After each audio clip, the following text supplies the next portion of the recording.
오늘 이제 성도의 삶 5번째 시간 플랜 알파와 오메가입니다. 영원 보통 이제 알파와 오메가 그러면 처음과 나중이란 뜻이고 영원이라는 뜻을 갖죠. 그래서 영원한 계획 말씀을 통해서 영원한 계획을 우리가 살펴보도록 하겠습니다. 특히 기독교 교리를 이제 공부하는 사람들은 구원의 계획 혹은 구원의 순서에 대해서 이야기를 하죠. 그래서 하나님께서 거의 변함없는 어떤 일정한 양식을 따라 사람들을 그 구원으로 이끄신다라고 이제 우리가 발견하게 돼요. 그러니까 분명한 계획이 있는 거죠. 하나님은 분명한 계획이 있어요. 이 사람한테는 저렇게, 저 사람한테는 저렇게.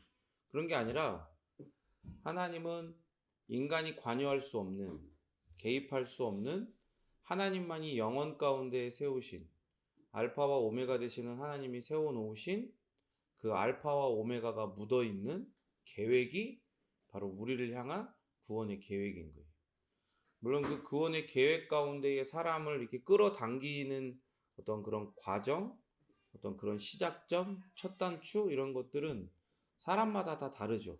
그게 하나님이 그 사람들을 로봇처럼 여기시는 게 아니라 한 사람 한 사람을 존중하시고 그 사람의 성향과 그 사람의 상황들을 사용하셔서 모든 것이 협력하여 선을 이루게 하시는 하나님의 놀라운 역사이기 때문에 그렇습니다. 그렇기 때문에 이 분명한 구원의 계획이 모든 사람들에게 동일하게 발견되어지는 구원의 계획이 있다고 해서 하나님의 방식이 뭐 그냥 판에 박혔다. 하나님이 사람을 로봇처럼 다루신다 이런 말이 아니죠. 아까도 얘기했던 것처럼 그 사람들이 인도하시는 그 방식들이 다 달라요. 그래서 어떤 사람은 심지어 무당, 영매, 막 이런 사람들이 막 너는 교회 가고 예수님 믿어야 된다 그런 얘기를 해줘가지고 그 교회를 가서 복음을 듣고 그렇게 구원이 시작되어지는 사람도 있어요. 심지어는 뭐 그게 잘했다 잘못했다가 아니라 시작은 그렇게 한단 말이에요. 근데 중요한 건 이제 거기 가서 복음의 첫 단추, 바른 복음의 첫 단추를 껴야겠죠. 그죠? 그때 하나님의 형상으로 회복되는 죄인들은 왜 이렇게 다 동일하게 하나님이 구원의 계획들을 이끌어 가시는 것처럼 보이냐? 하나님이 우리를 그렇게 대하시는 것 이전에 우리 모든 죄인들이 궁극적으로 동일한 필요를 가지고 있기 때문에 그래요. 하나님이 그런 방식으로 우리를 인도하실 수밖에 없는 표현이 좀 그런데 우리가 그런 필요를 가지고 있기 때문에 누구나 할 것 없이 다 생긴 건 저마다 다르고 삶의 모습이 달라도 영적이고 궁극적인 필요가 다 똑같기 때문에 그런 거예요. 뭡니까? 바로 죄와 사망으로부터의 구원이 필요한 거예요. 그러니까 하나님이 그런 방식으로 일을 하시는 거죠. 그리고 그 죄와 사망으로 인해서 사람은 죽어 있기 때문에. 그래서 근본적으로 비슷한 방식으로 하나님의 은혜를 체험하게 되는 이유가 바로 그런 거예요. 하나님께서 이 땅에서 하나님의 독생자이신 예수님의 삶을 얼마나 주도 면밀하게 그리고 인격적으로 이끄셨는지를 한번 생각해 보세요. 그러면 우리는 하나님의 계획이 지극히 인격적이라는 걸 알 수 있어요. 왜냐하면 하나님이 예수님을 우리의 대표로 우리의 자리에 우리를 대신하여 세우시고 그가 하나님이시기에 하나님께서 예수님을 특별히 대하시는 게 아니라 하나님은 영원하고도 불변하시잖아요. 그런 속성을 가지고 계시잖아요. 그렇기 때문에 이 땅 가운데 우리의 대표로 오신 예수님을 대하는 그 모습과 그를 인도하시는 그 모습과 우리를 인도하시는 모습이 같을까요? 다를까요? 같을까요? 다를까요? 같아요. 다를 수가 없어요. 그러니까 동일하게 인격적으로 그리고 주도 면밀하게 신묘막측하게 인도하신다 이 말이에요. 그래서 성육신이 우연히 된 게 아니에요. 하다 보니까 야 이거 하다 보니까 이거 여기서는 안 되겠다. 하늘에서는 안 되겠고 그 성자인 내가 네 아들인 네가 가서 직접적으로 좀 해야겠다. 컨트롤 좀 해야겠다. 이렇게 돼갖고 보내신 것도 아니고 하나님이 뒤늦게 이렇게 부랴부랴 우선은 물로 쓸어버리지 않겠다고 이제 노아랑 예전에 약속을 해놓은 게 있어갖고 지키긴 지켜야겠는데 이것들은 이렇게 놨다가는 도저히 안 되겠으니까 어떻게 하는 게 아니에요. 생각해낸 게 아니란 말이에요. 저걸 어떻게 해야 돼? 어떻게 했는데? 펀치? 펀치 했어? 안 되겠구만. 조만간 한 대 맞겠구만 저거.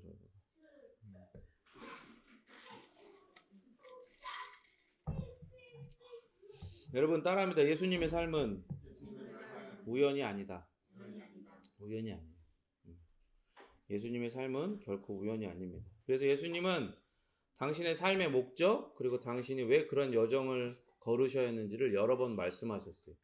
그래서 당신께서 지금 준비해가는 모든 일이 성취될 특별한 시간이 있고 당신이 바로 그 시간을 향해서 가고 있다라고 확신을 가지시고 제자들에게 가르쳐 주시죠. 그리고 심지어 그거를 의무, 책임이라고 여기시는 게 아니라 그걸 즐거워하셨어요. 그 걸음을. 사실은 어떻게 보면 우리는 결과를 알잖아요. 죽으시기 위해 태어나신 거고 죽으시기 위해 자라셨어요. 죽으시기 위해 고난 받으셨고 죽으시기 위해 뭐 산상수훈, 말씀, 놀라운 기적들 다 행하신 거예요. 다 뭐를 위해서? 우리를 대신해 나를 대신하여 죽으시기 위해서 그 삶을 사셨단 말이에요. 그런데 그 삶을 어떻게 하셨다고요? 즐거워하셨어요. 하나님께서 인격적으로 당신을 인도하시는 성령 하나님을 통하여서 당신을 인격적으로 그렇게 인도해 가시는 조력하시는 그 모든 여정들을 즐거워하셨단 말이에요. 그래서 하나님의 시간표를 생각하면서 어떤 일들은 그렇게 안 해도 되고 당신의 능력을 펼쳐 보여주셔서 막 그렇게 하나님으로서 인정을 받으셔도 충분할 것 같은데 아니 오히려 그렇게 해야 하나님이 원래 원하셨던 어떤 계획하셨던 바가 이루어질 것 같은데도 하나님의 시간표를 생각하면서 어떤 일은 뒤로 물러나시기도 하셨다. 그러니까 요한복음에 이런 게 굉장히 자주 나와 있거든요. 요한복음 2장 4절에 예수께서 이르시되 여자여 나와 무슨 상관이 있나이까 내 때가 아직 이르지 아니하였나이다 라고 하시죠.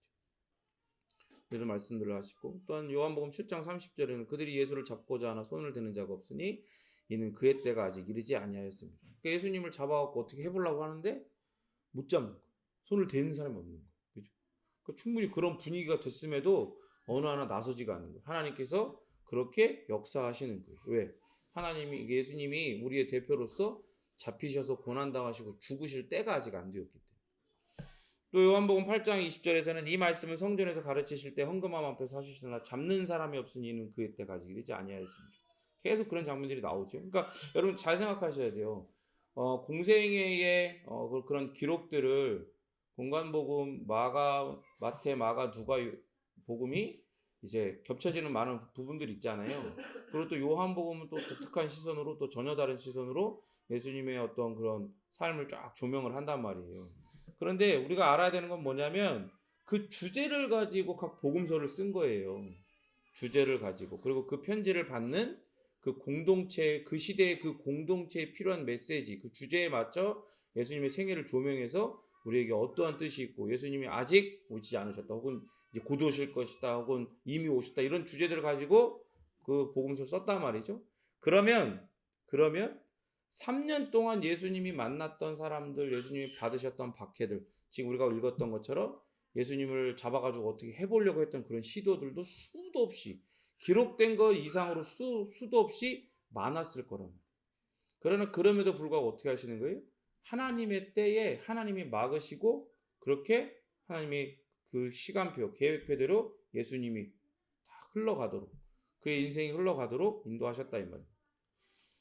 또 요한복음 12장 23절에서 예수님께서 대답하여 이르시되 인자가 영광을 얻을 때가 왔도다 라고 말씀하시기도 하고 또 요한복음 12장 27절에서는 지금 내 마음이 괴로우니 무슨 말을 하리요 아버지여 나를 구원하여 이때를 면하게 하여 주옵소서 그러나 내가 이를 위하여 이때에 왔나이다. 우리가 잘 아는 것처럼 겟세마네 가운데서 이런 고백을 하시기도 합니다.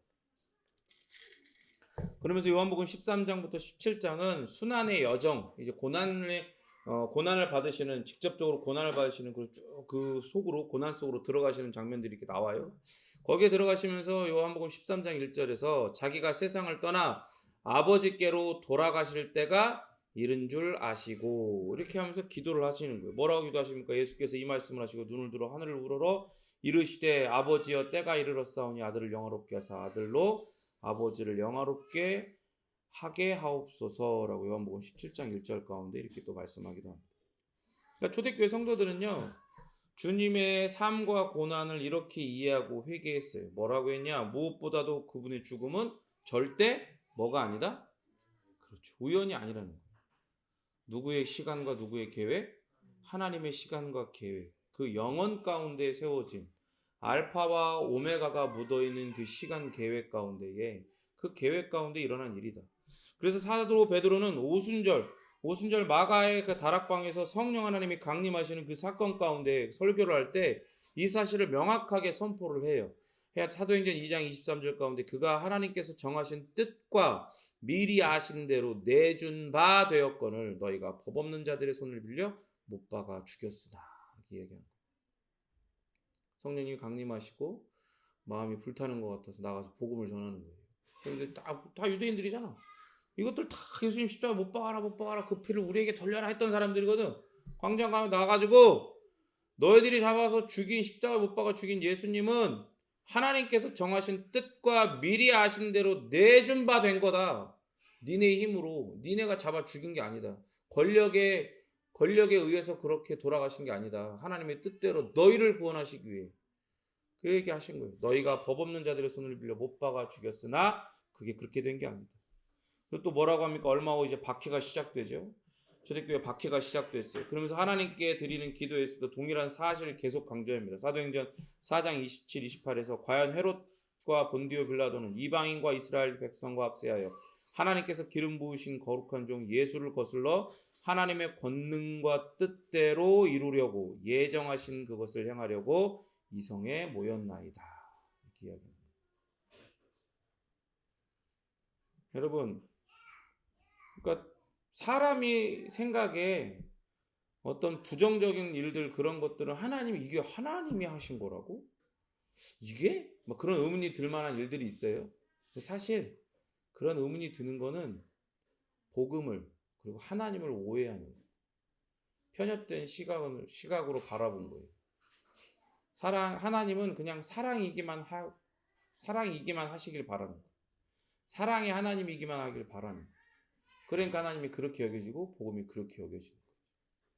거룩하신 하나님의 그 거룩을 생각을 안 하니까 그런 잘못된 오해들이 나오는 거예요. 어쨌든 하나님은 우리의 생각과 우리의 뜻대로 움직이시는 분이 아닙니다. 우리의 상황과 우리의 환경에 맞춰 가시는 분이 아니에요. 하나님은 우리의 보잘것없는 능력, 우리의 비루한 뜻 이런 거를 이루어 주시려고 모든 것을 이 시간 세계가 창조되기 전에 계획하신 게 아니에요. 오직 당신의 권능과 당신의 뜻대로 이루려고 예정하신 그것을 행하려고 이 모든 것들을 우리에게 허락하시는 겁니다. 이렇게 모든 그리스도인들은 하나님은 계획을 바로 마스터 플랜을 가지신 분으로 믿는 게 굉장히 중요해요. 사실 사람이 뭐 아무리 지혜가 있고 뭐 아무리 똑똑해봤자 뭐 자기의 인생에 있어서 막 경험하게 되는 막 그런 수많은 일들을 그거를 다 해석하고 그게 다 완벽하게 그걸 다 이해할 수가 있겠어요? 없어요. 그게 좋은 일이건 또 특별히 또 더 힘들고 부정적인 일을 딱 경험하면 그게 도대체 이게 왜 나한테 왔는지 완전하게 다 이해하는 게 쉽지가 않단 말이에요. 그런데 문제는 뭐예요? 하나님이 바로 마스터 플랜을 가지신 분으로 그분이 바로 나의 하나님이고 나의 아버지라고 믿는 그 믿음을 가진 사람은요. 때로는 정말로 감당하기 힘든 고난이 찾아와서 도대체 이게 하나님 뜻이 뭔지를 모를 때에도 거기에 집착하지 않아요. 그거를 반드시 내가 이게 도대체 하나님 무슨 뜻인지 밝혀내고 하나님 따져야겠다. 이런 생각들을 하지 않는다. 거기에 집착하지 않아요. 왜? 하나님은 지극히 선함을 이루시고 자녀에게 가장 좋은 곳으로 주시는 분이다. 그 모든 계획을 가지고 계신 분이다. 라는 그 믿음에 자기를 메어놓기 때문에 거기를 벗어나지 않는다. 우리 하나님은 당신의 마음에 세우신 계획대로 일하십니다. 여러분 믿으십니까? 이런 말을 들으면 꼭 오해하는 사람도 있어요. 그럼 내 뜻과 계획은 하나님이 다 정해놓은 대로 움직여야 하는 로봇인가? 이렇게 생각하는 사람도 있어요. 요즘엔 또 AI가 유행이니까 난 AI 정도는 되고 싶은데 이렇게 생각하는 사람 있어요. 말씀 요거 정도 대충 몇 개 넣어주면 내 것과 합쳐갖고 이제 어느 정도 하나님도 기뻐하고 나도 좀 기뻐할 만한 어떤 그런 삶들을 보여주면 되는 거 아닌가? 그래서 빅데이터 이렇게 다 모였으니까 사람들이 다 빅데이터로 보이는 거지, 교회가 다. 근데 그런 게 아니에요. 하나님이 우리의 삶에 멍에를 씌우신다고 생각하고 좌절해서는 안 돼요. 여러분, 하나님에게 이 모든 것에 기초가 있다라고 거기에 자신의 믿음을 메워놓지 않으면 항상 문제가 터질 때마다 내가 원하는 삶의 모습들이 안 나오고 막 그런 삶 가운데 암초 같은 것들이 막 해일 같은 것들이 밀려올 때마다 이런 좌절, 크고 작은 좌절들 가운데 빠져서 헤매요. 방황해. 그 바른 신앙의 성숙을 경험을 하기 힘들단 말이에요. 마치 어떻게 되는 거예요? 밭에 이렇게 씨를 딱 뿌렸는데 어떻게 되는 거예요? 새가 와서 쪼아 먹고 그냥 겉에 이렇게 길가에 뿌려져 갖고 사람한테 밟히거나 막 뿌리를 내리지 못 돌짝밭같이 그렇게 그런 마음이 되는 거예요. 하나님이 그분의 자녀에 대해서 세우신 계획은 기본적으로 영혼 가운데 세우신 계획임을 우리는 선명하게 알아야 합니다. 그리고 그 영혼 가운데 세우신 그 계획에는 하나님의 모든 성품이 반영되어 있다는 걸 알아야 돼요. 그냥 하나님이 당신이 영원하신 분이니까 내가 영원하니까 나의 마음대로 세우는 거야 이게 아니라 하나님의 모든 자비하심과 또 긍휼하심과 선하심과 인자하심과 공의와 진실하심과 그 모든 성품들, 특별히 거룩한 성품들이 그 안에 다 담겨서 우리를 향한 계획으로 세워져 있단 말이에요. 세워져 있어. 여러분, 하나님이 우리를 향한 나를 향한 계획이 거룩하길 바랍니까? 그냥 사랑만 가득하길 바래요. 어때요? 거룩하길 바래요? 아니면 사랑만 가득하길 바래요? 다 해줬으면 좋겠어. 내가 원하는 거 다 해주고 그냥. 그러면 어떻게 돼요? 망하는 거예요. 망하는 거예요. 하랑해봐. 이 하랑이 지 맘대로 하잖아. 크게 안 혼내니까. 아주 하윤이야 하민이는 내가 어렸을 때 쥐잡듯이 잡았거든. 애들을. 저건 쥐잡듯이 안 잡는다. 그냥 저기 지금 저렇게 계속하면 안 되니까 적당히 잡아줘야겠죠. 그래요, 맞아요. 여러분, 하나님의 거룩이 반영되어 있는 공의가 없으면요. 하나님의 거룩이 반영되어 있는 공의가 없으면 거기에는 긍휼이 없는 거예요. 긍휼이 왜 있어요? 이 공의로는 죽을 수밖에 없으니까 하나님이 긍휼히 여겨주시는 거예요. 그래서 사랑만 바라는 거는 하나님을 내가 믿고 싶다는 게 아니에요. 그거는 뭘 원하는 거예요? 나는 하나님 필요 없고 나는 그냥 이 황금 송아지로 내 욕망이 투영된 이 황금 송아지로 내 하나님 삼을게요. 그 이야기 하는 거예요. 그러니까 똑같이 예배당에 앉아갖고 하나님 해도 그 하나님은 다른 하나님이 되는 거예요. 그를 구원할 수 없는 하나님. 그를 긍휼히 여길 수 없는 하나님. 사랑만 부어주는 하나님이 되는 거예요.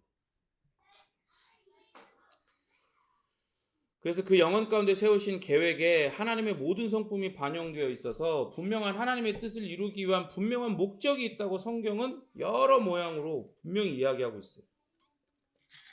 하나님께서 그리스도 안에서 우리를 위해 이루신 일들의 그 온전한 깊이를 헤아리기 위해서는 반드시 이 구원의 계획을 면밀하게 살펴봐야 돼요. 그런데 우리의 시선이 아니라 우리의 경험이 아니라 성경의 관점들로 살펴봐야겠죠.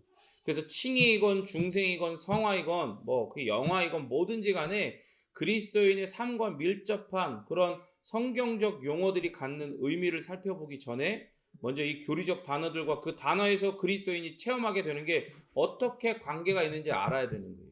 그러면 그걸 알으려면 이 모든 단어들을 담을 그릇이 필요하잖아요. 그렇죠? 그 그릇이 바로 하나님의 플랜 알파와 오메가인 거예요.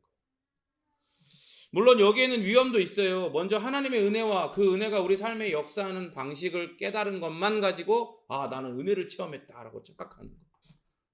그러니까 항상 얘기하지만 쇼윈도 안에 케이크 다 있어. 내가 들어가서 저 케이크 주인이랑 물어봐가지고 주인이 이 케이크를 무슨 재료 어디서 갖고 온 걸로 만들고 다 알아. 근데 그걸 열어서 먹어보진 않은 거야.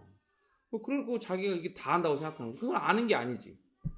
그렇지, 착각하는 거란 말이에요. 은혜를 체험했다고 착각하는 거예요. 그러나 진리를 체계적으로 아는 것과 진리의 능력을 인격적으로 맛보는 것은 전혀 달라요. 물론 이 두 가지가 꼭 필요한 거예요. 같이 가야 되는 거예요. 사실은 우리가 성경적인 그 영어로 히브리어 야다, 안다라고 하는 건 진리를 체계적으로, 성경에서 말씀하는 체계적으로 아는 것, 그러니까 정확히 아는 것. 우리가 다 할 수 없잖아요. 하나님은 무한하시고 영원하신 분인데. 그러나 성경을 통해 자신을 드러내신 것만큼 우리는 정확히 알 수 있다. 그렇게 진리를 정확하게 아는 것, 그리고 그 진리의 능력을 내가 인격적으로 전인적으로 맛보는 것, 이 두 가지가 함께 연합될 때 그것을 성경은 야다라고 하는 거예요. 안다. 또 다른 위험이 있어요. 성경이 명백히 밝히지 않은 부분들을 내가 알고 있는 방식에 꿰어 맞추려고 하는 거예요. 그래서 이제 대충 이 용어들을 알았으니까, 그래, 너는 그러면 이제 너 회심한 거야? 너는 이제 아직 중생 안 한 거야? 뭐 이렇게 막 그냥 자기 마음대로 재단해. 그럼 돼요, 안 돼요? 그럼 안 되는 거예요. 이런 위험이 있어요. 그러나 그럼에도 불구하고 하나님의 은혜의 계획을 살핌으로써 우리가 많은 유익을 얻을 수 있어요. 가장 큰 유익이 뭐겠습니까? 바로 하나님께서 우리의 삶을 어떻게 바라보시는지를 우리도 알게 되는 거예요. 하나님께서 어떻게 우리 삶을 바라보시는지. 하나님의 은혜는 영원하고도 끝이 없습니다. 믿으십니까? 정말로 은혜는 영원하고 끝이 없어요. 어제 하나님과 오늘의 하나님이 달라. 그 얘기는 뭐예요? 어제 하나님이 주신 은혜와 오늘 하나님 나에게 주신 은혜가 또 새롭고 날마다 새롭다 이 말이에요.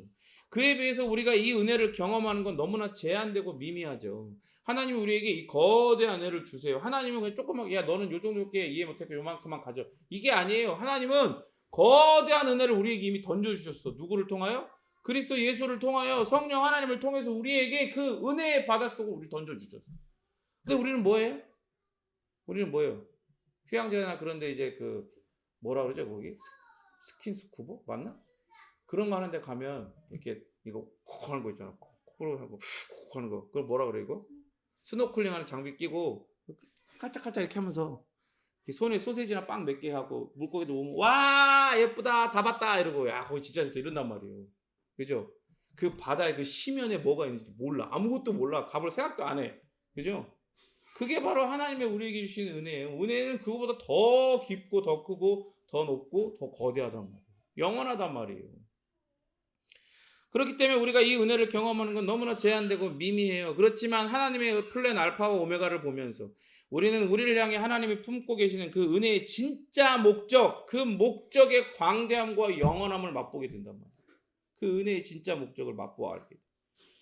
그러면 우리도 본문에서의 사도 바울의 말처럼 우리의 구원이 처음 믿을 때보다 가까웠음을 알게 되고 그 구원의 위대함을 그 겉에서나마 조금씩이나마 점점 더 알게 되는 거죠. 거기에 압도되어져 가는 거다. 그래서 신약 성경에는 구원의 전체성을 각기 다른 관점에서 바라보는 세 개의 본문이 나옵니다. 그 첫 번째 본문은 로마서인데요. 로마서 8장 28절에 30절 찾아볼까요? 로마서 8장 28절에 30절입니다.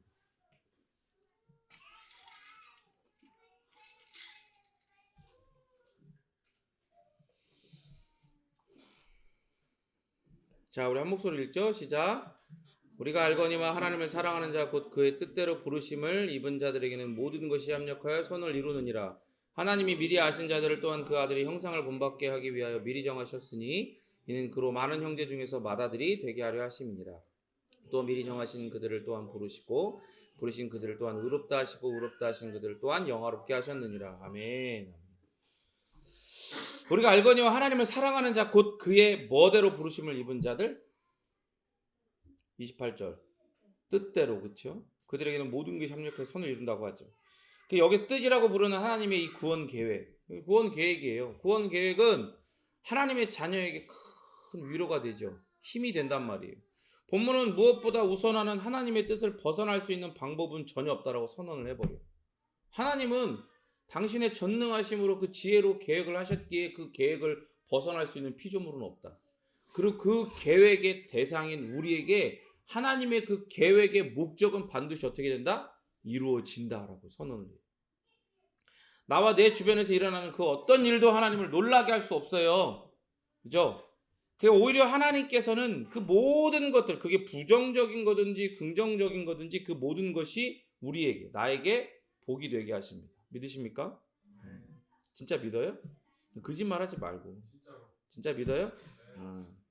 그 고백이 우리가 혈과 육으로 한 고백이 아니라 성령 하나님이 우리로 하여금 하게 하신 고백이 되게 하셔서 우리가 정말로 세상 사람들이 그게 무슨 복이냐 그런 식으로 믿을 것 같은 난 안 믿는다 이렇게 조롱할지라도 그런 어려움을 혹 당한다 할지라도 우리는 여전한 고백을 드리기를 바랍니다. 색색의 실로 한 땀 한 땀 이렇게 수를 놓잖아요. 그런 장인처럼 하나님은 이 모든 것을 가지고 마침내 모든 사람들이 감탄할 섬세한 그림을 수놓아 가요. 그러니까 아메리칸 갓 탤런트 막 이런 거 보면 막 사람들이 막 나오고 춤추고 노래하고 막 어떤 데는 어떤 사람이 나와. 엄청 큰 막 어마어마하게 큰 이제 그 캔버스 같은 걸 딱 세워 놓고 막 물감 막 뿌려 그냥 막 뿌리고 막 그냥 막 이렇게 하더라고.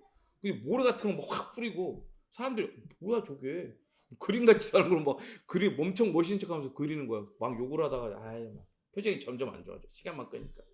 그런데 딱 마지막에 갑자기 툭툭 들고 딱 뒤집으니까 엄청나게 멋있는 그림이 나오고 어마어마한 그림이 나오는 거예요. 마치 그런 거예요. 하나님은 이 모든 것을 가지고 마침내 모든 사람이 감탄할 수밖에 없는 섬세한 그림을 놓아 가신다니까요.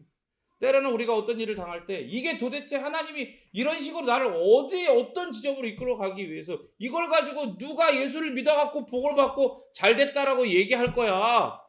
도대체 하나님 나한테 왜 그러시는 거야? 라고 의문을 품을 수 있을 만한 그런 일들을 경험하게 하실 때도 마지막에 어떻게 되는 거예요? 은혜로 뒤집어 놓으시는 거예요.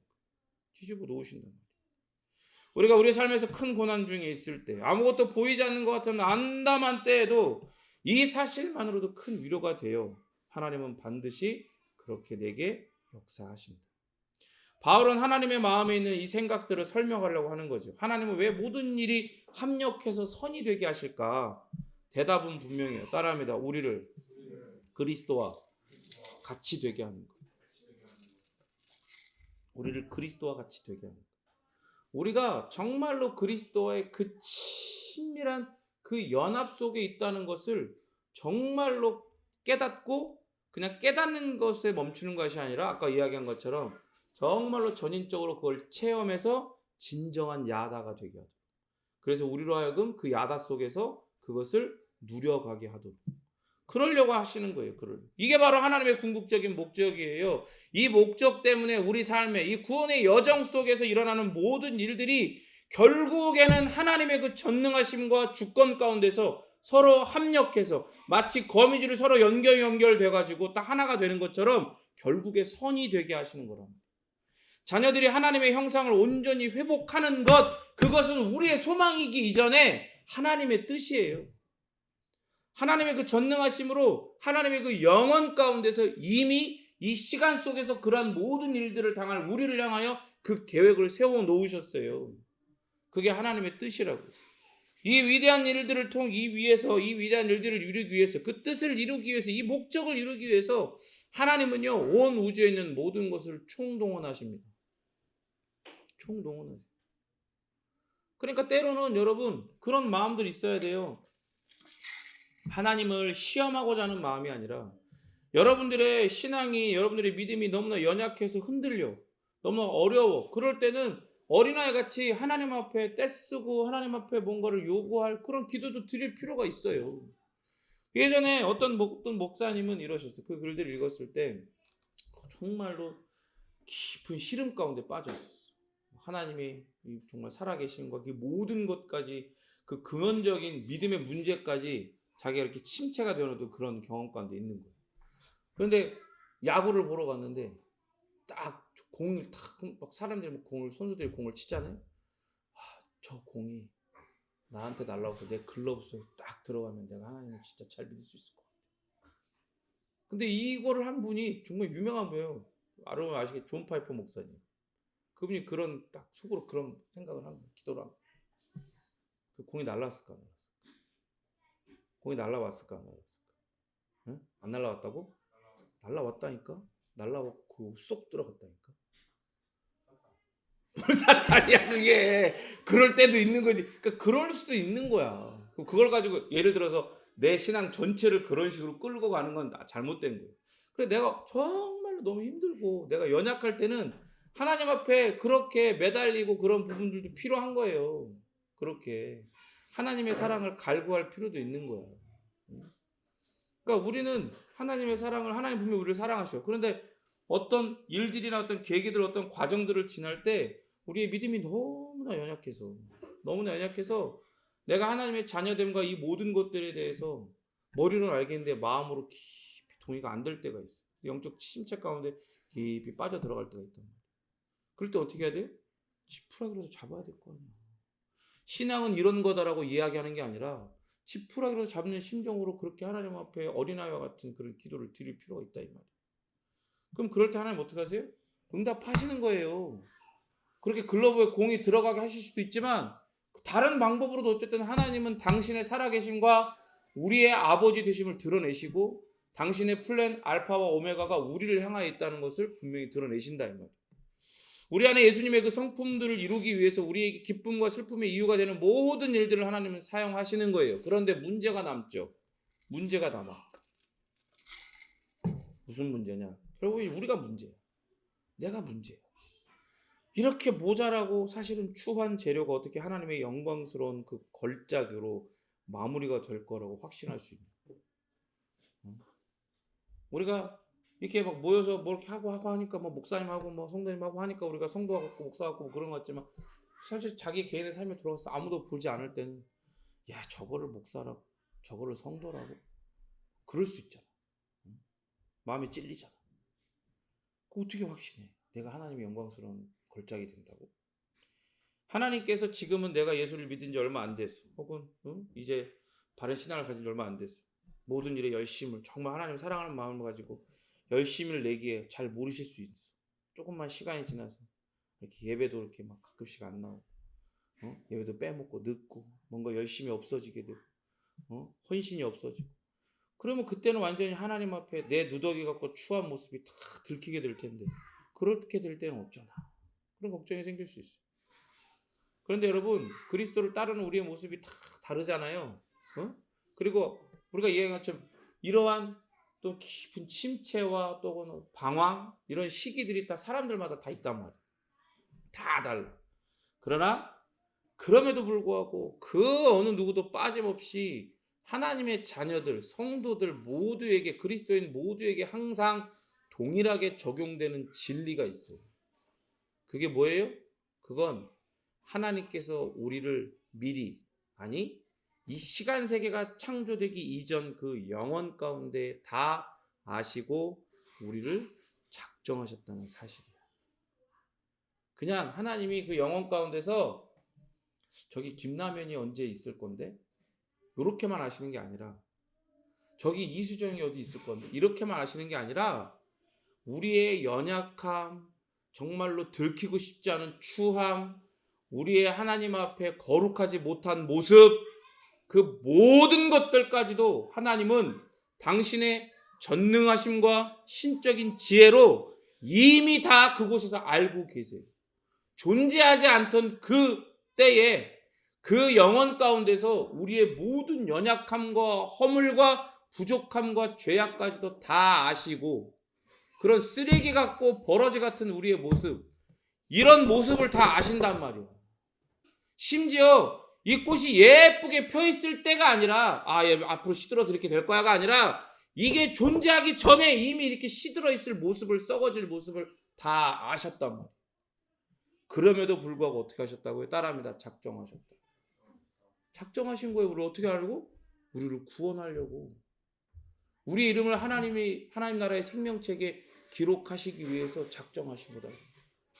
우리의 지금 모습, 예배를 드리는 이 모습, 아이들이 옆에서 이렇게 시끄럽게 떠들고 저래도 어쨌든 예배를 드리려고 하는 이런 아름다운 모습, 아이들도 마찬가지야. 쟤네들이 만약에 하나님의 거룩함을 하나님의 은혜로 깨닫고 하나님의 은혜로 예수 그리스도 이름을 믿고 그렇게 회심을 경험하게 될 때 내가 하나님 앞에 정신이 나가갖고 내가 그렇게 애들이랑 막 떠들고 막 저기서 이렇게 할 때 하나님 그 바른 예배가 얼마나 또 회개하고 막 마음 아파하겠어요. 그런데 하나님은 그 모든 것들을 다 아시는 거예요. 이미 예정하셨어요. 하나님의 때에 하나님은 저 아이들을 구원하기로 이미 영혼 가운데 작정하셨다. 우리도 그렇게 작정하셨어요.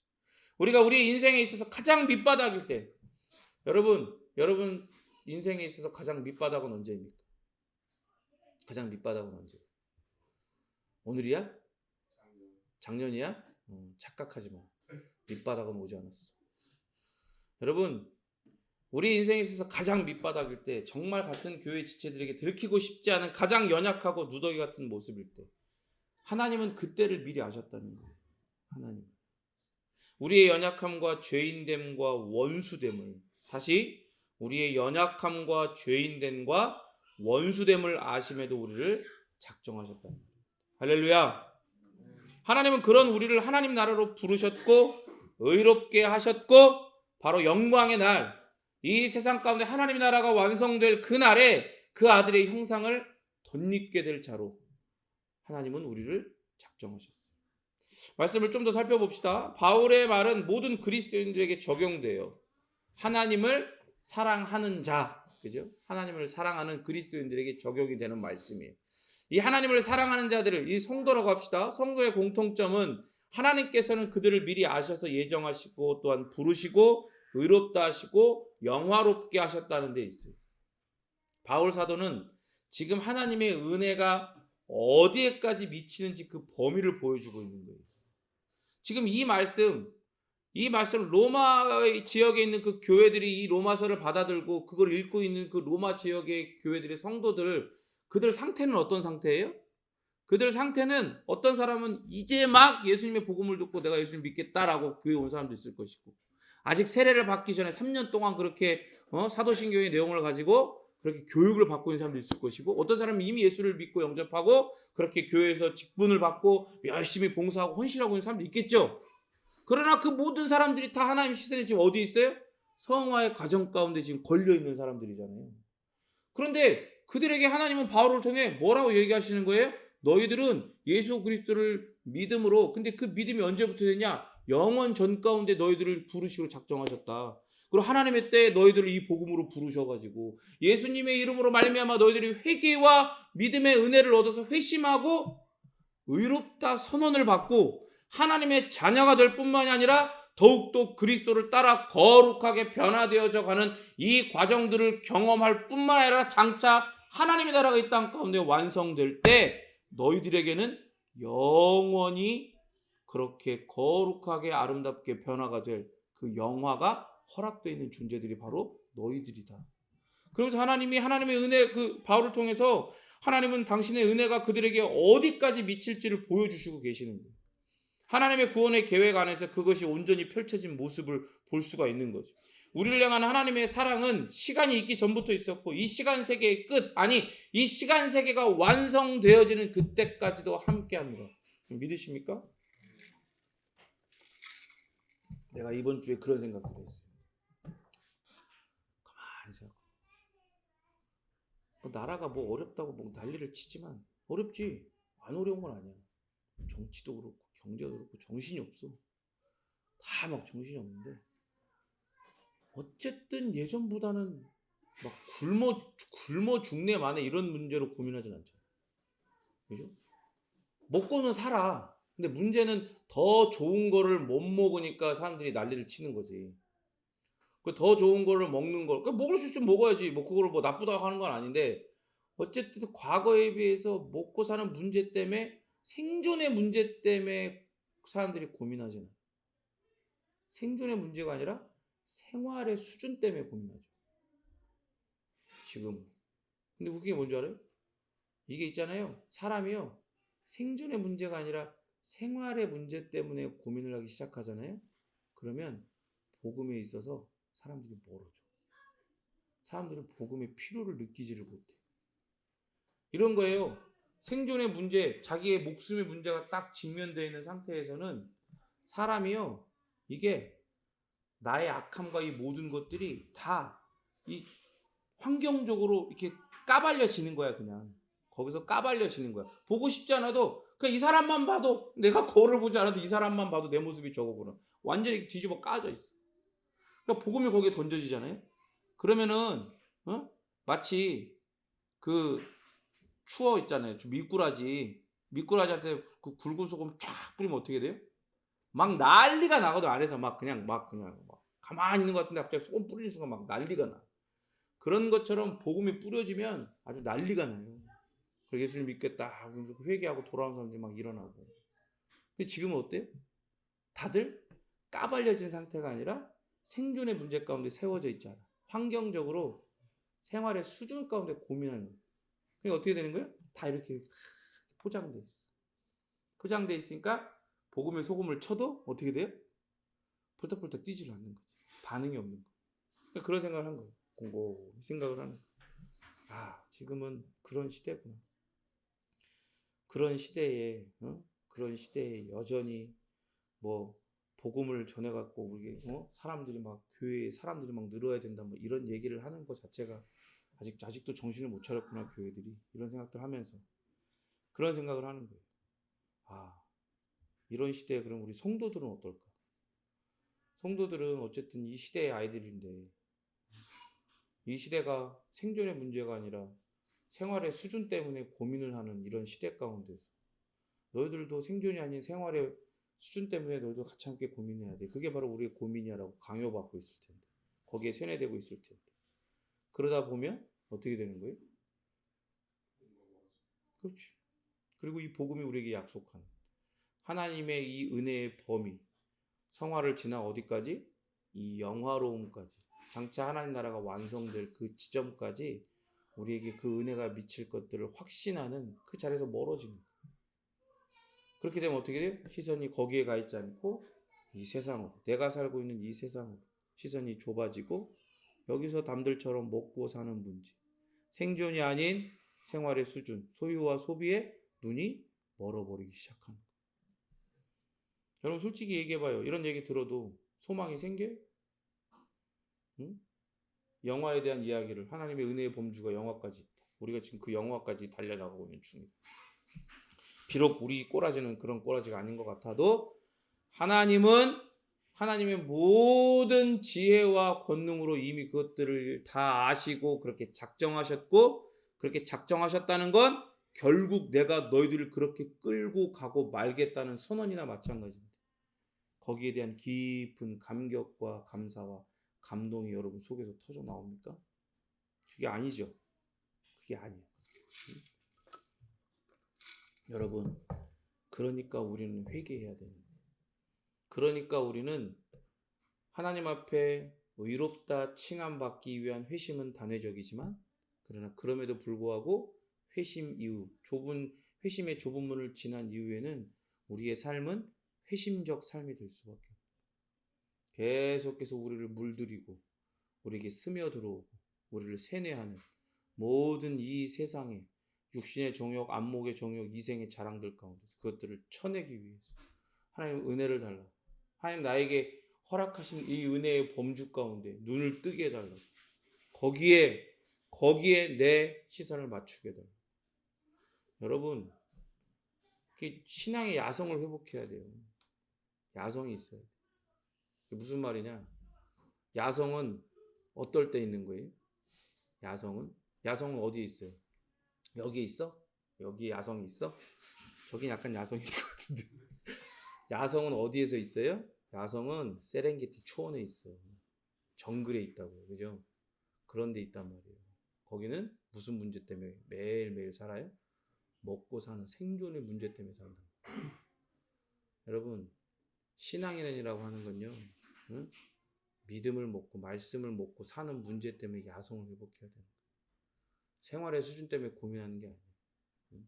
우리에게 이렇게 말씀으로 은혜를 이렇게 이미 보여주시고 이미 누리라고 우리에게 선물 주셨는데 그 저기다 처박아 놓고 세상이 추구하라고 하는 거 거기에 눈이 멀어가고 같이 그거 추구하고 거기 눈 돌아가 버리면 어떻게 되는 거예요? 그러면 그게 진짜 죽는 거야. 생존의 문제가 아니라 생활의 수준 때문에 고민하는 게 더 고상한 삶 같죠. 그게 더 수준 있는 삶 같죠. 그건 진짜 죽는 삶이야. 그게 진짜로 죽는 삶이라고. 진짜 살기 위해서는 내가 지금 어떤 처지에 있다는 걸 알아야 돼요. 이 세상과 하나님 나라, 개인으로서의 교회, 하나님 나라를 보여주는 하나님 나라의 전초기지 같은 그런 상태에 있다는 걸 잘 깨달아야 되는 거예요. 생존의 문제라고 우리는 지금. 사람들이 생활의 수준을 고민할 때 고민하라고 그래. 우리는 뭐에 고민해야 돼요? 우리는 하나님 나라 백성으로 이 땅 가운데 살아남느냐 살아남지 못하느냐 그걸 고민해야 돼요. 아니 그걸 넘어서 하나님은 반드시 우리를 살게 하실 거야.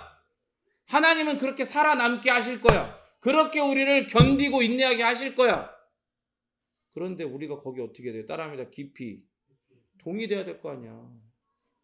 깊이 동의돼야 될 거 아니야. 여러분 하나님의 구원의 계획 안에서 그것이 온전히 펼쳐진 모습을 볼 수 있기를 간절히 소원합니다. 우리를 향한 하나님의 사랑은 시간이 있기 전부터 있었고 시간 세계의 끝 아니 완성의 때까지 함께합니다. 누가 감히 그리스도와 그분의 사랑에서 우리를 갈라놓을 수가 있겠어요. 갈라놓지 못한다니까요. 갈라놓지 못해요. 그런데 뭘 하려고 하는 거예요? 자꾸 눈을 가리는 거예요. 등을 돌리게 만드는 거예요. 그 관계를 끊어내지를 못하니까 이간질 시켜갖고 아예 찢어놓지는 못하니까 눈을 가리는 거야. 눈을. 여러분 옛날 드라마에서는 재벌을 이제 그 남자랑 재벌인 남자랑 그리고 평범한 이제 그 일을 하고 있는 여자 이렇게 뭐 백화점에 이제 만났어. 만나고 이제 막 사랑을 해. 그러면은 그 재벌 이제 그 엄마가 딱 와가지고 회장 부인이 와가지고 딱 와가지고 어떻게 해요? 바로 따귀를 때리던가 아니면 물을 부어 음료수로 머리 싹 부어 싹 여자는 참고 있어야 돼. 가만히 있잖아. 그럼 어떻게 해요? 딱 일어나면서 말 안 해. 봉투 하나 딱 던져 앞에 딱 던지고 가는 거야. 그거 먹고 떨어지라는 거지. 딱 보면 안에 막 수표가 막 1,000만 원짜리 몇 장이 막 들어있는. 요즘 드라마는 그렇지 않더라고. 요즘 드라마 어떻게 하는지 알아요? 요즘 드라마는 고맙다. 내 아들 만나줘서 고맙다. 그런데 어떻게 해? 그 지혜로운 거야. 그렇게 막 붓고 뭐 이렇게 하고 하면은 어떻게 해? 더 달라붙어. 고맙다 하는 순간 자기가 어떻게 알아서 그 욕심에 어떻게 해보려다가 결국 정체가 들통나가지고 진짜 여주인공이랑 연결이 되고 그 여자는 아닌 말로 나가리가 되는 거지. 그죠? 요즘에 그러더라고요. 여러분 그게 사단이 노리는 게 그거예요. 사단이 노리는 게 그거라고. 우리를 그리스도와의 사랑에서 갈라놓을 수가 없으니까 어떻게 하는 거예요? 막 방해하고 막 이런 게 아니라 우리 눈을 가려. 눈을 가려서 야 이거 좋은 거야 먹어봐. 이거 추구해봐. 야 너 생활의 수준 야 다른 사람 다 노디고 할 수 있어. 아 성도라고 이거 못해 자유가 있는데 뭐 이렇게 하는 거예요. 여러분 그러나 그럼에도 불구하고 땅과 하늘을 묶고 있는 이 거룩한 사슬을 끊을 수 있는 존재는 없어요. 없어. 눈이 가려졌다고 해서 이렇게 돼 있다고 해서 우리가 떨어져 나가는 게 아니야. 그러니까 우리는 뭐 해야 돼? 회개하고 돌이켜야지. 눈을 열어달라고, 눈을 씻어달라고. 그 은혜를 구해야죠. 시련이 닥치고 두려움이 엄습하고 캄캄한 흑암의 날들이 덮쳐요. 그렇게 했는데 회유했는데 안 되잖아요. 그럼 진짜 이제 막 그때부터 이제 본격적으로 이제 막 댓글 들어오는 거야. 어려운 일들이 막 생기는 거야. 그러나 그럼에도 불구하고 모든 위험에도 아랑곳하지 않고 그분으로 말미암아 모든 걸 넉넉히 이기게 되는 은혜를 때마다 시마다 우리에게 주신단 말이에요. 그 은혜를 더욱더 갈구하시길 바랍니다. 사망이나 생명이나 세상이나 지옥이나 이 시간 안에서의 그 어떤 위협으로도 우리를 하나님의 마음에서 지우지 못하고 우리를 향한 하나님의 사랑을 사그라들게 하지 못합니다. 때로 그런 위협들, 그런 어려움 속에서 어떤 그런 회유들 속에서 우리의 마음에서는 하나님에 대한 마음이 사그라들고 우리 시선에 하나님이 지워지기도 하고 그럴 수 있어요. 믿음이 연약해지고 그렇게 방황할 수 있어요. 그러나 누구는 하나님은 절대 당신의 마음에서 우리를 지우지. 하나님은 절대 당신의 우리를 향한 그 사랑이 조금도 사그라들지. 하나님의 그 사랑은 모세를 만나실 때 그 불타는 떨기나무처럼 그렇게 영원히 타오릅니다.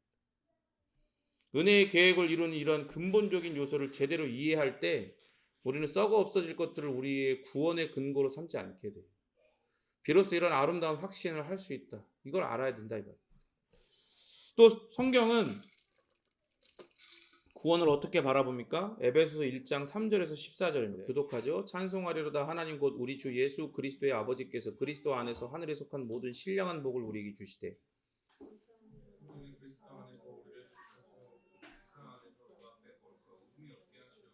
그 기쁘신 뜻대로 우리를 예정하사 예수 그리스도로 말미암아 자기 아들들이 되게 하셨으니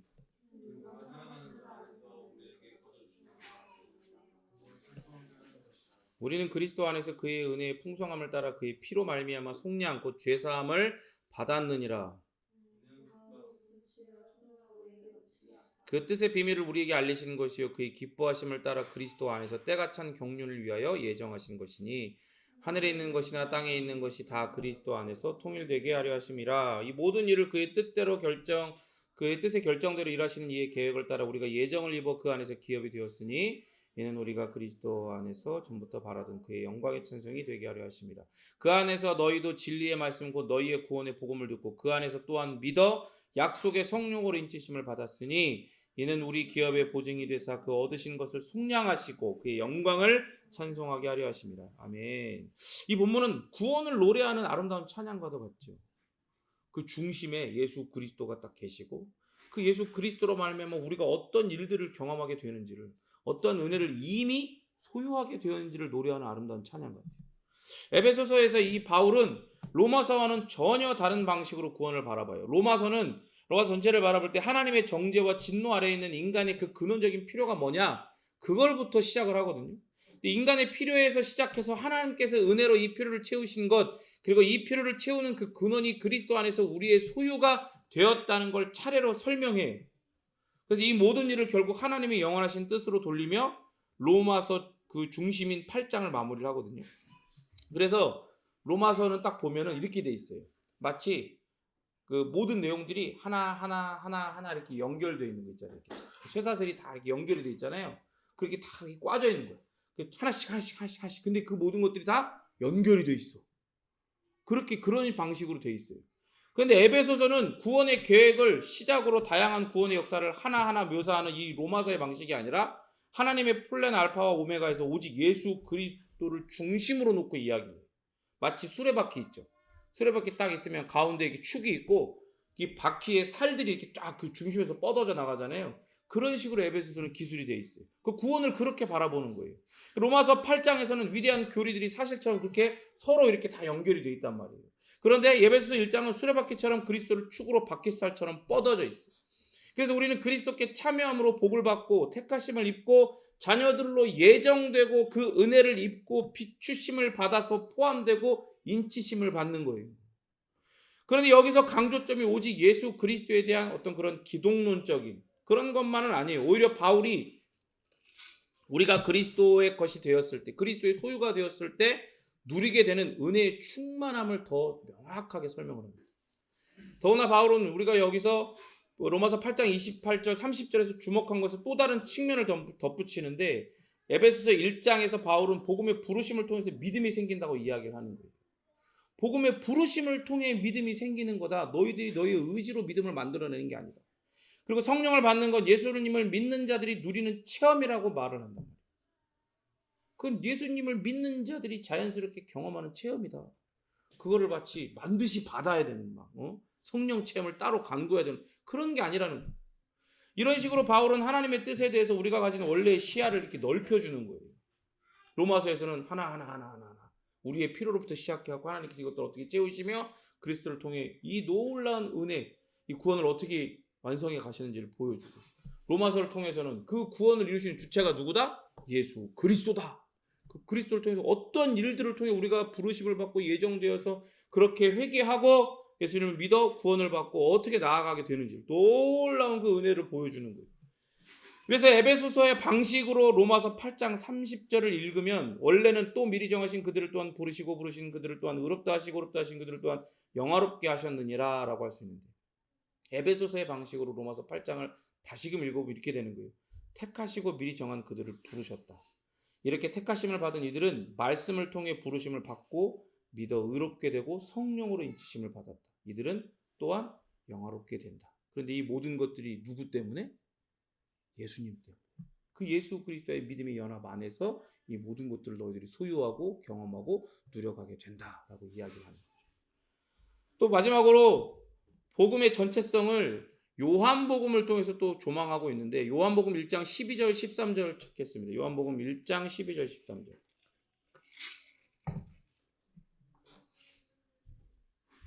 요한복음 1장 12, 13절 함께 읽습니다. 시작.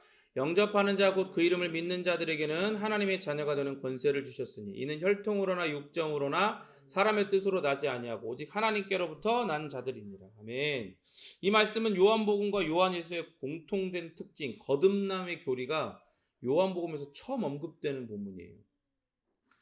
그 바울과 마찬가지로 요한도 믿음으로 그리스도를 영접한다라고 이야기를 합니다.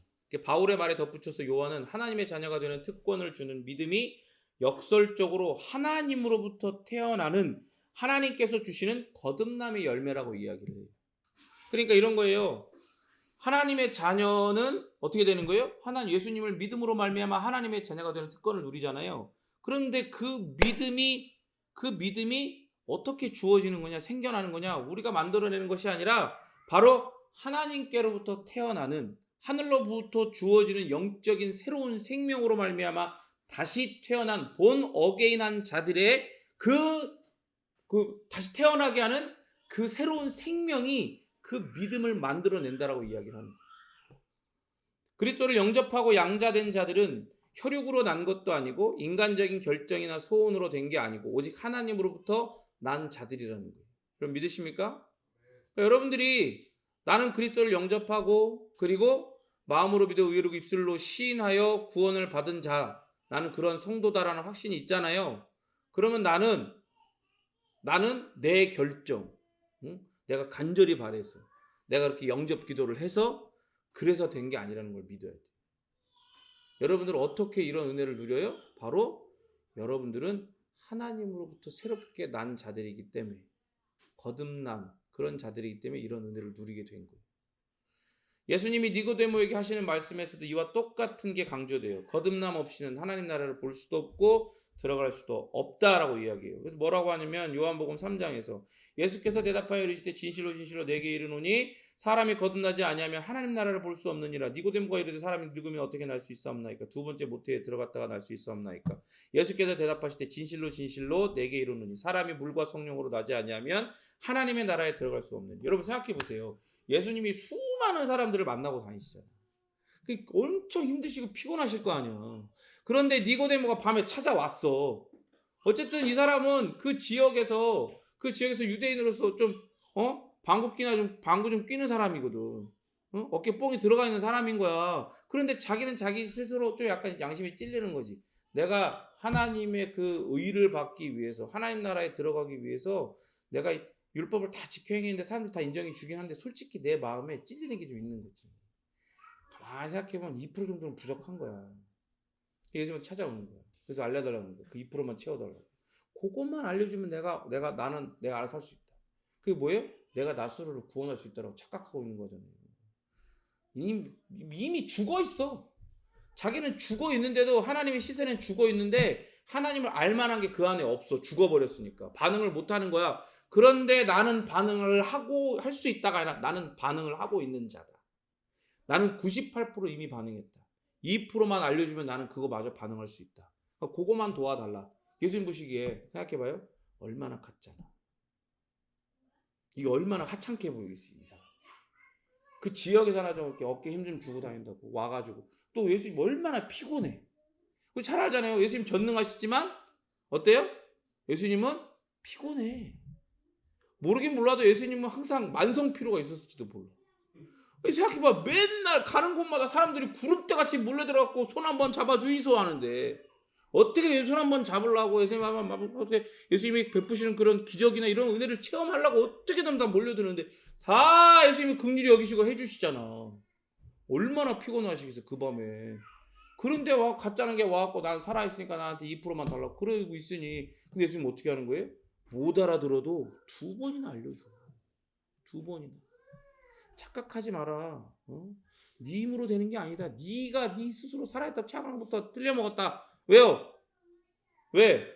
거듭나지 아니하면 이 얘기가 뭐예요? 너는 죽었다는 거야. 죽었다는 게 전제가 된 거야. 그러니까 물처럼 성령으로 그 죄를 씻으시는 성령으로 말미암아 네가 다시금 태어나지 아니하면 이 죽음의 자리 가운데서 죽음의 이 현실 가운데서 너가 벗어나 네가 죽어있는 실존이 아닌 파산된 실존이 아닌 하나님 앞에 살아있고 하나님께 반응하고 복음에 반응할 수 있는 그러한 영적 실존을 갖지 않는 이상 너는 절대로 하나님 나라를 보기는커녕 들어갈 수도 없다. 안 된다는 거예요. 그걸 알려주시는 거예요. 여러분 생각해보세요. 태초에 있었던 하나님의 계획에서부터 그 계획의 완성에 이르기까지 바울이 우리에게 가르쳐준 새 생명에 대해서도 사도 요한이 이렇게 부연 설명을 하고 있는 거예요. 이런 예들을 통해서 가짜는 거야. 니고데모가 하고 있는 이 행태가 가짜야. 그럼 나중에 승질내잖아. 2절에서. 아니 어떻게 사람이 늙었는데 다시 엄마 뱃속에 들어갔다 나오냐고. 못 알아들어서 이런 얘기를 하는 거겠어요? 열받는 거지. 아니 그래 지도 알아듣는 거야. 나보고 죽어있다는 얘기잖아. 기분이 나쁜 거야. 그런 거예요 여러분. 사람은요 절대로 자기가 죽어있다는 걸 인정할 수가 없어. 자기의 죄인됨에 대해서 절대로 인정하지. 여러분 그런 거예요. 사도 요한이 지금 이걸 부연 설명하고 있어요. 바울처럼. 하나님께서 중생의 역사를 통해 새로운 능력, 놀라운 능력으로 우리를 만지실 때야 비로소 우리는 개인적으로 새 생명으로 거듭나게 되는 경험을 하게 된다라고 요한이 얘기하고 있는 거예요. 그러니까 그리스도인의 삶은 이 시간 세계 안에서의 문제가 아니에요. 내가 멀쩡히 눈을 뜨고 펄떡펄떡 살아야 하는데 이런 문제가 아니라고요. 그리스도인의 삶은 결국 하나님께서 영원전에 이루신 그 사랑의 택하심이 그 당신의 부르심을 통해서 우리의 삶, 우리 안에서 새 사람을 낳는 그런 삶을 낳는 거예요. 새 사람을 낳고 그 사람을 통해 새로운 삶, 전혀 다른 세상과는 다른 새로운 삶을 낳는 게 바로 하나님의 은혜, 하나님의 예정, 하나님의 작정이 하시는 일이란 말이에요. 우리에게 새 생명을 주심으로 그 새 생명으로 예수님을 믿고 그 새 생명으로 회개해서 하나님 나라에 들어가게 하시는 거예요. 그렇게 믿고 회개할 때 회심을 경험케 하실 때 우리를 의롭게 해주시는 거예요. 거기에다 우리는 뭐까지 받아요? 따라합니다. 양자됨. 하나님의 자녀가 되는 선물을 받아요. 왜냐하면 자동인 거야. 왜요? 예수님이 하나님의 자녀잖아요. 하나님의 유일하신 아들이잖아요. 근데 그 안에 믿음으로 연합되어 있기 때문에 하나님의 눈엔 우리는 뭘로 보여요? 그리스도 안에서 당신의 자녀로 보여요. 이러한 선물을 통해서 우리는 확신에 찬 자녀로 영화롭게 되는 그날까지 성화의 삶을 살 수 있는 거예요. 저는 예전에 어렸을 때 신학교를 처음 들어갔을 때 목회는 그런 거라고 생각했어. 희생하는 거. 왜냐면 선배 목사님들이 어렸을 때부터 목회자를 받을 때 다 그런 삶들을 살았으니까 저거는 어떻게 저런 삶, 사모님도 그렇고 목사님도 그렇고 저렇게 헌신하지 않고 저렇게 삶을 살아? 난 다 생각했지. 나 정도 성품이면 저 정도 할 수 있지. 뭐 걸음 빠는 거, 뭐 이 정도 뭐 그렇게 한다는 거, 그 정도 할 수 있지. 막 그런 생각들을 하는 거야. 어떻게 하면 내가 그런 부정적인 상상을 하면서 어떤 그런 사역지에서 그런 헌신과 낮아지는 이런 것도 할 수 있어. 그래, 그 정도 할 수 있어. 그럼 나는 목회자로서 할 수 있겠구나. 뭐 이렇게 스스로 자기를 막 평가하고 나를 점수를 매기는 거지. 하나님 보시기에 뭐 하는 거예요? 가짜는 거야. 가짜는 거야. 우리 신앙의 선배들이, 뭐 목회자를 떠나서 신앙의 선배들이, 바른 믿음을 가진 사람들이 그런 헌신과 말도 안 되는 헌신과 또한 순교와 그런 모든 것들을 할 수 있었던 그 이유가 뭐예요? 자기 자신을 신뢰해서 내가 남들보다 더 믿음이 좋다고 생각을 해서 웃기지 말라 그래. 어떻게 그럴 수 있었어요? 거듭났기 때문에 그럴 수 있는 거예요. 그 안에 새로운 생명이 그걸 추구하기 때문에. 그 안에 새로운 생명이 그런 일들을 당하는 것보다 장차 나에게 하나님께서 경험하게 하실, 아니 이미 나에게 예정해 놓으시고 이미 나에게 주신, 지금 이 땅에서부터 누려가게 하시는 이 모든 은혜의 실체들을 믿음으로 끌어안고 소유하고 누려가고 있었기 때문에 그런 일들을 할 수 있었던 거예요. 여러분, 이게 바로 하나님의 구원의 계획이에요. 이게 바로 하나님의 구원의 계획이라고. 이런 은혜가 펼쳐지는 거, 때마다 시마다 이 은혜를 하나님께서 놀랍게 경험하게 하시고 알아가게 하셔서 고백하게 하시는 거, 그게 바로 따라합니다. 성도의 삶. 그게 성도의 삶이라고. 그리스도 안에서 우리는 성도로서의 삶에 주어지는 모든 복을 받습니다. 믿으십니까? 그 안에서 택하심을 입고 그 안에서 그와 같이 되도록 예정되고 그 안에서 부르심을 입고 그 안에서 새 생명으로 거듭나는 거예요. 그래서 베드로전서에서 1장 3절에 이렇게 이야기합니다. 우리 주 예수 그리스도의 아버지 하나님을 찬송하리로다. 그의 많으신 긍휼대로 우리 예수 그리스도를 죽은 자 가운데서 부활하게 하심으로 말미암아 우리를 거듭나게 하사 산 소망이 있게 하시며 그가 부활의 첫 열매가 되게 하심으로 그래서 우리에게 새 생명이 주어질 수 있는 거예요. 그 안에서 믿음을 갖고 성령 하나님을 받게 하시는 거예요. 그 안에서 하나님의 자녀들과 교제하는 특권을 누리게 하시는 거예요. 이런 그리스도인들 속에는 그들 자신에게 거룩이 있거나 거룩을 만들어내는 게 아니라 그리스도 안에서 그 거룩을 부여받아요. 그래서 고린도전서 1장 30절에 이렇게 해요. 너희는 하나님으로부터 나서 거듭나서 그리스도 예수 안에 있고 예수는 하나님으로부터 나와서 우리에게 지혜와 의로움과 따릅니다. 거룩함과 구원함이 되셨으니 예수 그리스도의 거룩함이 우리에게 덧입혀지는 거지. 옷 입혀지는 거지. 우리가 뭔가 거룩함을 만들어내는 게 아니란 말이에요. 그러니까 제가 얘기하잖아요. 이런 거 교회에서 쓰이는 거 이런 거 조심히 다뤄야 되지만 왜 조심히 다뤄야 되는 거예요? 더러워지고 깨지니까 혹은 신앙으로 연약한 사람들이 오해할 수 있으니까 조심히 다루는 거예요. 성물이어서 거룩한 물건이어서 그렇게 다루는 게 아니에요. 성경책이 거룩한 물건이어서 그렇게 조심스럽게 다루는 게 아니라고. 만약에 성경책이 성물이었으면 수정이는 너는 성찬 금지야. 너 성경책 찢어가지고 너 저거 했지. 성경 리폼했지. 표지 뜯었지. 큰일 났다. 너는 지옥 가려고 작정했네 이거. 큰일 났네. 여러분 그런 건 성물이 아니에요. 오직 거룩은 누구에게만 있어요? 하나님에게만 있는 거예요. 예수 그리스도에게만 거룩이 있어요. 그 거룩이 우리에게 예수 그리스도의 믿음의 하나만 해서 덧입혀지는 거예요. 여러분 믿으십니까?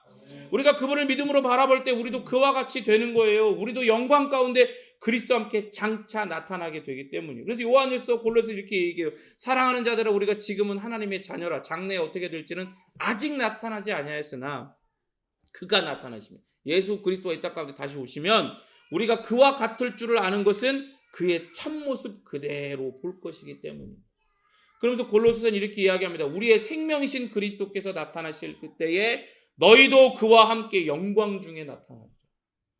여러분 이게 여러분의 소망이에요? 이게 여러분의 소망이 돼요. 아니 이게 여러분의 소망이야. 이게 여러분의 소망이라고요.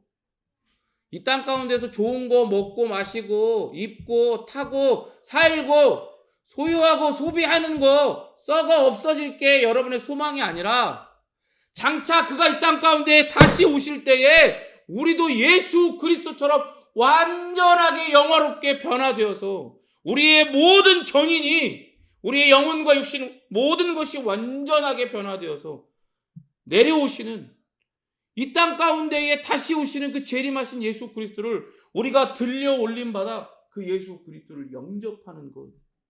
그리고 그와 함께 그 보좌 옆에서 그리스도처럼 변화된 우리가 이 아름답게 완성될 하나님의 나라를 다스릴 것. 그것이 우리의 소망이란 말이에요. 자꾸 여기에 소망 두지 말라고. 우리는 처음부터 마지막까지 이렇게 오직 따라합니다. 그리스도 안에서만 모든 복을 누립니다. 아멘.